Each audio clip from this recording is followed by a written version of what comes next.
Okay, the Steel Mace Coin Toss. We're going to take you through the steps, a couple of stages to learn how to do this and gain the confidence to do so.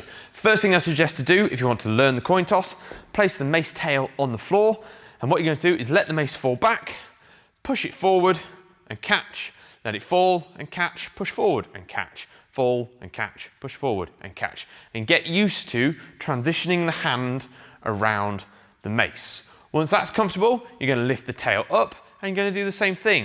You're going to let the tail fall and catch, and then you're going to use the momentum, release and catch again.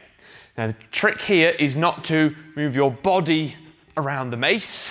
We want to move the mace around the body. So let the mace swing, so it's vertical, and now it's horizontal, and now it's vertical, and it's horizontal. Push the mace away, watch the head. I'm going to hold my other hand here. The mace head arcs up and arcs back down. So keep doing that, keep the elbows in, and likewise, trying to keep it off to one side. And if you do drop it, so what? It's going to hit the floor. Practice it, build up that confidence.